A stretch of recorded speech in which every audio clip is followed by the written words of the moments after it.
Dogworks Radio is sponsored by Alaska Dogworks. Check out their website at alaskadogworks.com. From First Paw Media, sponsored by First Paw Coffee Company, this is the Dog Driver Show. Visit our website at dogworksradio.com. Now here are your hosts, Robert Forto and Kurosh Parto. Hello and welcome everybody. This is Robert and I'm here with KP and we are on the Dog Driver Show. Be sure to check us out over on dogworksradio.com. And today we have a guest calling in from northern Minnesota. His name is Ted Wallace. And KP, what do you know about Ted? Ted Wallace, I know Ted actually from long time ago when we lived in the Midwest and we did the circuit in Midwestern Canada. And he was back then running the 10-dog class as we were running the 4-dog class, and week after week we'll probably see each other. We did not race each other because he ran in a bigger team, and but he's been in the sport for a long time. A lot of experience, gentleman, sled dog driver. I call him always very methodical, very respectful to other drivers. I believe he started in the 70s. Ted, how's everything going in Minnesota today? It's good. It's a nice day today. It's getting a little bit humid, but it's nice, sunny and warm. Fantastic. Tell us a little bit of your background. A lot of our listeners are not dog drivers, so they may not know you. So tell us how you started and what you do. Well, I started in the winter of '74. We went to a race, my wife Shirley and I. At the time we weren't married, but we went to a race in Bemidji. And I'd never been to a sled dog race. I knew nothing about it, but I thought this sounds interesting. I was into winter camping and cross-country skiing and so on. We went to the race. It was about 30 below. The car wouldn't start in the morning. We got there a little bit late. And we saw the 8-dog teams come in, and it was on Lake Bemidji, windy, 25 below, and I thought, boy, this sounds like fun. So then that winter, we went to several other races, and the race that got me into the sport, I think, is the Ely All-American. We went to it just as spectators, and I was blown away. I mean, competitors from all over North America, Canada, and the U.S., East and West Coast, and I thought this was interesting. I went to one more race, and we bought a lead dog. About a little Siberian, and from Bob Casper, from a dentist from Brainerd, Minnesota, and that was how we got started. So then the next year, in '75, we started running a team in the at the time 5-dog race. And the rest of history, right? Yeah, the rest is history, right? Yeah. You know, you mentioned Ely race out there. I actually was there, not racing, but just visiting. I mean, I'm hearing some of the races that we don't have anymore, unfortunately, right. Like the Bemidji's, like Ely's. Tell me the atmosphere and how it was back in the 70s and 80s in the Midwest and the sled dog races. Well, the thing that was good for me about the race circuit back then was I taught, we both are teachers, and I taught full-time, and I could go to races that were $20,000 races every weekend, and then I could go back to work on Monday morning. And I didn't have to travel, but some of the best teams in the country would come here and race.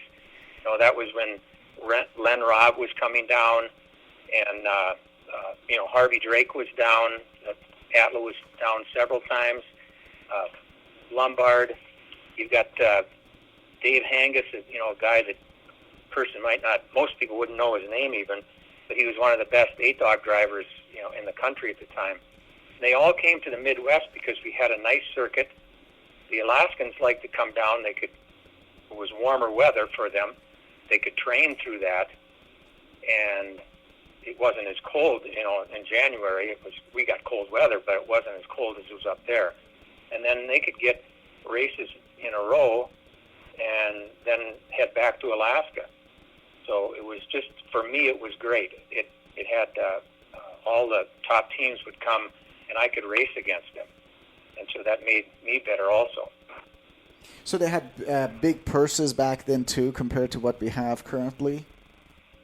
Yeah, we did. We were really lucky, and I think we took it for granted. We had one company, Tuffy's Dog Food, that put up a lot of money. And at one time we had 3 races. They varied, but they were always Bemidji and Ely. And then there was Shook sometimes, then later on Grand Rapids, Minnesota. And Tuffy's put up most of the purse for those, $20,000 a piece. And then on top of that was another $20,000 for a combination. It was called the Triple Trail. And so if you did well in those 3 races, you could, do well in the purses separately, but then you had a bonus at the end. And so one year, I don't think I won any of the races separately, but I know I won the Triple Trail in the 8-dog, because I kind of looked at it as I want to do well in every race, because I'd like to win that Triple Trail, the combination. And I did one year.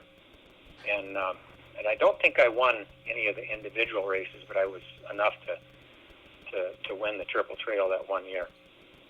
Ted, so then Tuffy's was bought by a big corporation, and then they changed their focus on their advertising, and we lost Tuffy's, and then we just basically lost all of that. We didn't have the infrastructure for the purses, and we got, like I said, we got spoiled. We had a really good sponsor, but we only had that one. Ted, one of the reasons I wanted to chat with you is the longevity. You've been in the sled dog sport for so many years. What it took to be involved so many years in the sport? I see a lot of people come and go, retire, or be in it for 2-3 years and walk away because of family reason, money reason, job reason, relocation reason. What it takes to be in the sport for so long? Well, I think it's the dogs. I think I always say, I don't know how a person gets out of the dogs, because you always have, young dogs coming up. You've got the dogs that you're working with now. And I basically don't very often turn over dogs. I mean, we just keep them, and so if I'm going to have them, I'm going to race them. And I also, I just really enjoy the training. 1 year in the fall, I don't do much I don't do dryland racing, but I did one fall, and I ruptured my Achilles tendon, and so I needed surgery, and so that was a year off for me of racing and training the winter. Well, when I got back to racing and training, or training and racing the next year, what I found out was that what I missed most was not the racing, it was the training, and it was the everyday schedule, the things you have to do to have a good team, and I just enjoy the training part of it. And it isn't that I don't like to race, I do, and I'm competitive, but you have to like all the other part of it, the cleaning up, the taking care of the dogs through the summer, all the repairs that have to be made, and all of those things. And I think it's that I just really enjoy that part of it. You talked about the dogs and how important they are, and you said you never give away a dog, and they stay with you. Tell me about your dogs. I believe you have around 20 dogs in your yard right now, and give me a little bit of background, who they are, and how you started with this line of yours. Well, right now the dogs are Alaskan and pointer crosses, like a lot of sprint racers have. I have lines that are similar to a lot of other people. I have some dogs that go back to Eagle and Helen, and I got some dogs from Rob and Mary Jo Downey, and they came from Helen and Eagle also. So that's kind of the way what I have now. Mine are, I think all of them, they all have pointer in them now. I have one dog that from Dave Hockman that he's a Canadian racer that runs like races like the Paw and all. And he's the most Alaskan that I have, I think. The rest of them are all pointer crosses. Now, I started out with, like I said, I bought one Siberian. My brother was interested in racing also. He was in the Army. He wanted us to buy him a Siberian, well, a sled dog. So we bought a Siberian for him. I bought an Alaskan that came from Jerry Riley when he came down here. And I went the Alaskan way, and my brother went all Siberian. He still has Siberians and trains them, and I've gone, the Alaskans. My Alaskans were just the typical, bred. I got some of my breeding from Neil and Carolyn Johnson, and just different places. Harvey Drake, I got a couple of dogs from him one time, but now with the pointers, that's what I have. I mean, mine are pointer crosses, and I think the most is probably a quarter that's on my team now. Okay. And the 20 dogs, we have 20 dogs now. We've had as many as, Shirley tells me at one time 47 when we had a couple litters in one spring, one summer. That was too many. We always kept somewhere in the low 30s to high 20s, and now we've got 20, and about half of those are either retired or semi-retired. And Ted, you mentioned that you did some breeding and basically generated different litters. What do you look for if you're breeding a sled dog?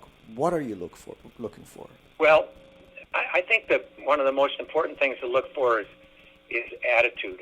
I want a dog that really likes to work. Of course, they have to have the speed. I mean, I like to have a dog that's fast, of course. But I also like dogs that have pretty tough heads. We race in the Midwest, and our trails in the Midwest aren't the best just because of conditions. We can get really warm temperatures. We can get really cold. A lot of our races are might be on a lake, might be in the open, where it's really hard to keep a trail hard and fast. And so I like a tough dog team, and I always have. And so I like a dog team that wants to work hard and doesn't mind busting through some pretty tough trails. I raced one time, just as an aside, Rob Downey's 6-dog team at Tok, and I came in from the race, and man, I thought, what a trail. The Tok trail is really fun trail, and to me it was hard and fast, and I was running the 6-dog, and I went around and talked to some of the other 6-dog drivers, and they were complaining about the drifts out in the open areas, and the drifts were about 3 inches. and for us, drifts in the Midwest are like a foot, between teams sometimes, So I like a tough dog. I also like a dog that's, like these pointer crosses are so easy to work with. They're very human-oriented. They're super friendly. They almost always get along with each other, I just like that. I know I come back from a race, and I tell Shirley, I'll say, it's really a pleasure to have the dogs I have on the truck. They're just a great bunch of dogs. They get along together. They travel well. It's really fun. So. Ted, you mentioned racing in Alaska and racing in the Midwest, and I've done both of them myself. I raced Minnesota, Wisconsin, and all of those. Tell me, what is the biggest difference you notice between our trails here in Alaska and the trails in the Midwest in particular? Well, I think like in Alaska. I haven't been any place but Tok and around Fairbanks, and I was there only twice. But I think one thing is around the Fairbanks area, you don't get the snow that we get as much. We can get some pretty heavy snows. It's really hard to get a hard-packed, fast trail in the Midwest. I mean, it happens, and we have some, and everybody works hard at it.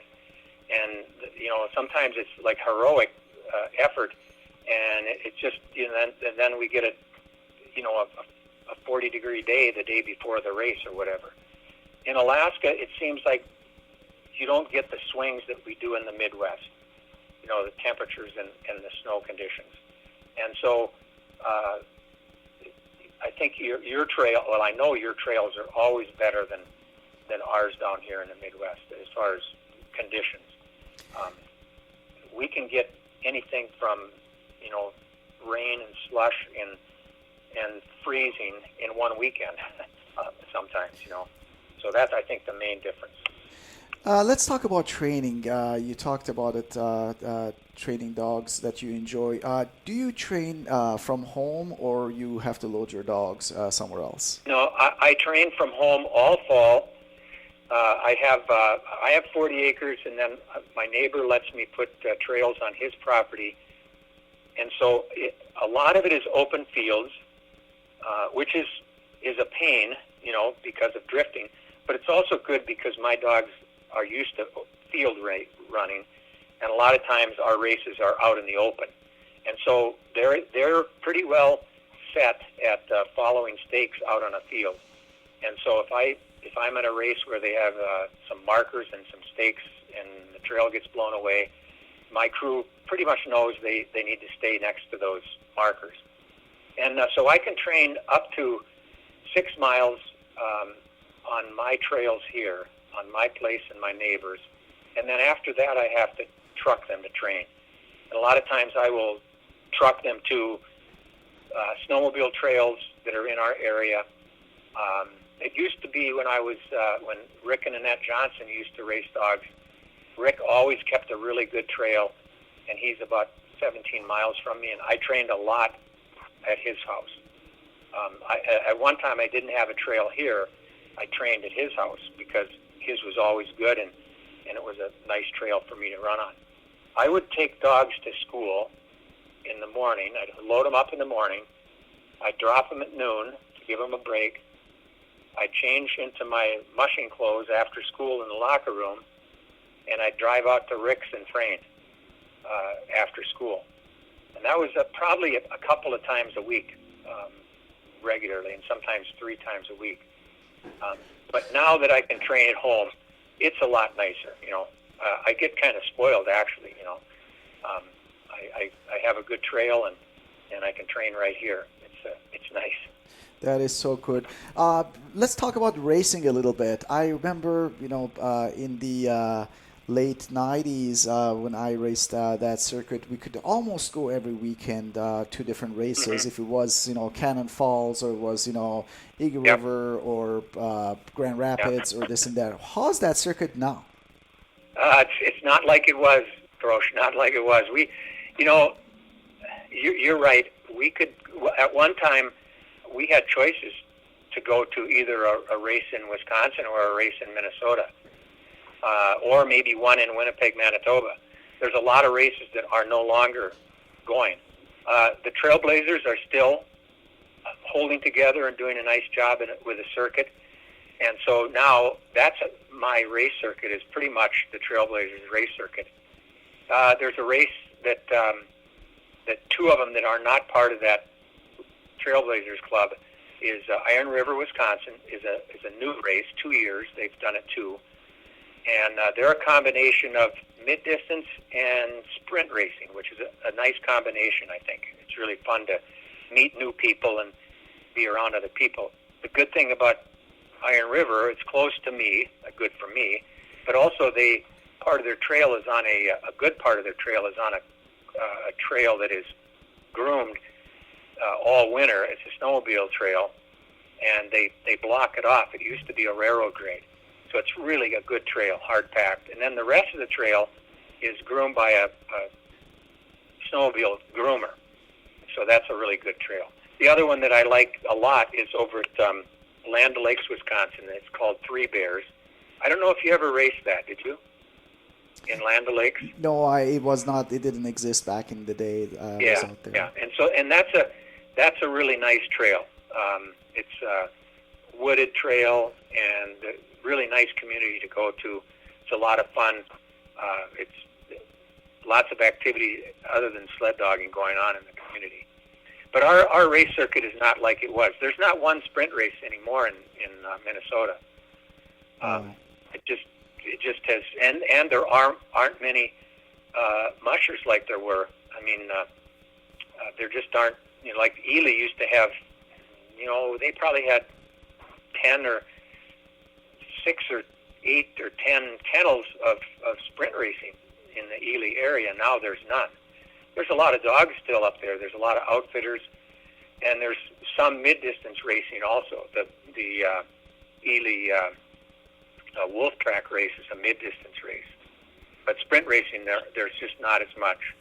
Last year I raced 4 races, and then I went up to a fun run on the Gunflint Trail at Trail Center Lodge and did just a one-day fun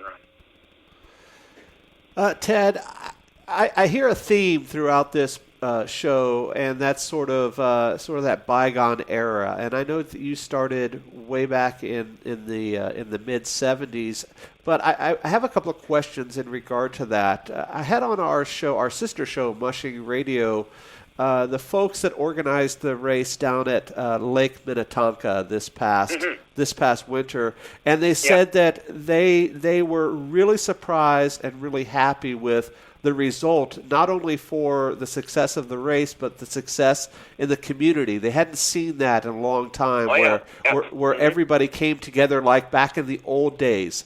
What do you think it's going to take to get that again? Of course, climate's different, money's different, dogs are different. Do you think that we could have that resurgence like we had back in the old days? Well, you know, I think you could. We are. There's so many different things that people are doing, right? I mean, and the mushing is expensive. It's a lot more money now to feed a kennel of dogs than it was when I first started. I don't know. You know, that Minnetonka race, I went down. I went down on Friday before the race. I met Dave Hockman down there. Actually, the winner of the race. And I did a dog switch with him, and so I saw a little bit of what was going on. The thing with Lake Minnetonka, I think, is that they just I know who did it. It was I don't know her first, or I can't remember her first name, but she's Way is her last name. Her dad was the chief judge, but she did a super job of promoting the race. I mean, it was all over the Twin Cities. And there were, you know, tons of people there, and it was and they just had a perfect weekend. You know how that happens. They got snow before it. They were able to put a trail in that was designated and clear enough for the dogs to see, and it was, you know, it was perfect. I mean, I didn't go down and watch the race itself, but I was watching from afar, and just the results and all, and it was great. I think that another thing that I liked about it was that it brought together a couple of different groups of people. I would say Dave Hockman, he's the guy that won it. I wouldn't call him really I guess it would be sprint. You know, the PAW, which he's won in the past, is 35 miles 3 days in a row. That's a tough race, but yet they're going pretty fast. I mean, they're averaging 17 miles an hour, and sometimes 18. And so his team was really, and he trained for it. And he trained for 45 miles, and it ended up being a little bit less than that. So it was perfect for him. And then there were teams there that are mid-distance teams that are training for 200-mile races. You know, so it's a really nice combination. I think I think it was a good idea to do that distance of a race. So it'll be interesting to see what they do for next year. If they keep it in that 45 or 50-mile range, or what they do. I think they have a hard time getting more than that. And the other thing is, you mentioned climate. They pulled it off this year, but boy, there's a lot of years that Minneapolis-St. Paul doesn't have any snow. Right. Anymore. And that sort of leads into my next question. Two more questions before we go here, Ted. We don't want to keep you too much longer. But my next question is, what do you see, and I love asking the old-timers this, what do you see as the biggest change in the sport in the last 45 years or so? Is it climate? Is it the dogs? Is it the people? What is it that you see as the biggest change in the sport? I don't see a lot of change. I mean, I know that the dogs are a different type of dog, but not that much different. We had a guy up here, Hugh Reynolds, was running Targhee hounds at the time, and they were short-coated hounds. I mean, they were, he called them caribou hounds. Tim White had the same crew for a while. Art Allen ended up with some of them. I don't know that it's changed that much. I think the inconsistency of the climate is making a difference. We went through a stretch of years where we almost had no snow for training. Dry land training between races, and we were able to race in places that had just a skiff of snow. Now, the last few years, we've been pretty good, but it's really inconsistent. And I don't know how much different it is. I think part of it is just it costs a lot to have a dog kennel now. And people are having a hard time finding places to train. Like for training longer distances, it's harder to do. I have a hard time sometimes. I mean, I have to truck to train sometimes, and I have a hard time getting a place to train where I feel safe. And so I don't know. Yeah, I'm not sure the difference. Yeah, and it's definitely a different world in a lot of aspects. One big change, of course, I think is we're running out of space to have kennels. There are more neighborhoods and that sort of thing. Yep. So my last question for you, Ted, is the question I ask all of our guests, and that is, if a person's just getting involved in the sport, whether they're doing dryland sports, sprint, mid-distance, distance, whatever, they came to you for one piece of advice, what would you tell them? I think the main thing is to find someone in your neighborhood, or it doesn't even have to be in your neighborhood anymore. It could be online, but somebody that you identify with, that you can glean information from, and get information from them, and then check it with other people, or online or books. I mean, when I started, it was books. I read books, and I had some people that I would talk to about it. So I would say find somebody that can get you started, and then find a dog that gets along with you. A type of dog. Some people like a really high energy dog. Some people want one that's a little more laid back, and that's a little harder to figure out. But I think the dog to match you, and a person to help you out with it, or a group of people to help you out with it. Excellent. Great advice for sure. KP, anything else for Ted in closing? Ted, wanted to thank you for accepting our request to chat with us on this show. I really, really appreciate that. And I will be looking forward to see your results, see the upcoming year, and hopefully you can do another trip to Alaska so we can visit here. Yeah. Okay. Good talking to you. Likewise. Thank you very much. On behalf of our guest today, Ted Wallace, this is Robert and KP for the Dog Driver Show. Make sure you check us out on dogworksradio.com. We'll see you guys next time. Goodbye.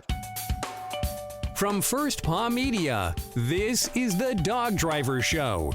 We hope you enjoyed this podcast, and we invite you to subscribe in Apple Podcasts, Spotify, Stitcher, or wherever you get your podcasts. You'll find a link on the episode notes.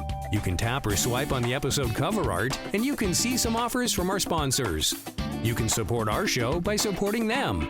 If you like what you have heard, we would love it if you could give us a 5-star rating and tell your friends how to subscribe too. Your hosts are Robert Forto and Kurosh Parto. Our producer is Robert Forto and created for First Paw Media.